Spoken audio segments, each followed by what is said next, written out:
পশ্চিমবঙ্গে এসআইআর খসড়া তালিকা বেরোবে মঙ্গলবার। বাদ যেতে পারে 58 লক্ষের বেশি ভোটারের নাম।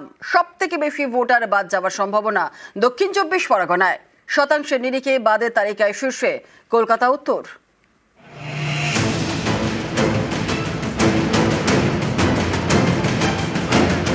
পশ্চিমবঙ্গে চলছে এসআইআর। মঙ্গলবার বেরোবে খসড়া তালিকা। সেই তালিকা থেকে কত ভোটারের নাম বাদ যাবে এ নিয়ে নানা জল্পনা। নির্বাচন কমিশনের দেওয়া তথ্য অনুযায়ী পশ্চিমবঙ্গে মোট ভোটার প্রায় 7,67,00,000 লক্ষ।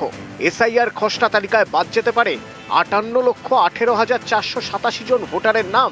এছাড়াও এসআইআর ফর্মে 1,70,00,000 ভোটারের তথ্যে ত্রুটি ধরা পড়েছে। প্রায় 85 লক্ষ ভোটারের বাবার নামে ত্রুটি, প্রায় 24 লক্ষ ভোটারের আত্মীয়দের নামেও ত্রুটি। নির্বাচন কমিশনের তথ্য অনুযায়ী সব থেকে বেশি ভোটারের নাম বাদ যেতে পারে দক্ষিণ 24 পরগনায় 8,16,047, উত্তর 24 পরগনায় 7,92,064।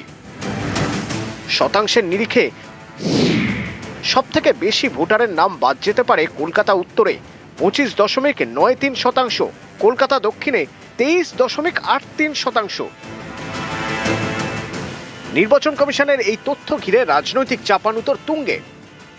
জাতীয় নির্বাচন কমিশন তারা যাই করুন সেটা বিজেপির রাজনৈতিক উদ্দেশ্য সাধনে করবেন, এটা ধরে রাখাটাই স্বাভাবিক। যেখানে যেখানে তৃণমূল জিতেছে, যেসব জায়গায় তৃণমূলের জয়, সেখানে বিপুল ভাবে ভোটারের নাম বাদ গেছে। আর যেখানে যেখানে বিজেপি পকেটে, যেসব পকেটে বিজেপি এগিয়েছিল, সেখানে নাম বাদ কম। এটা কি করে হলো যে বিজেপির ওখানে লোক কম মারা যাবে?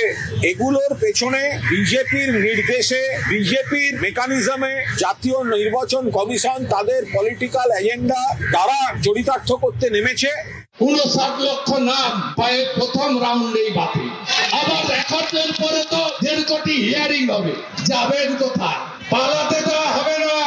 এখন তো সবে ব্রেকফাস্ট হয়েছে, খসড়া তালিকা, লাঞ্চ এখনো হয়নি, ডিনারের এখনো সময় বাকি আছে। এসআইআর সেমিফাইনাল আর ফাইনালে বিহার का जीत हमारी है, बंगाल का बारी है। নিউজ 18 বাংলা।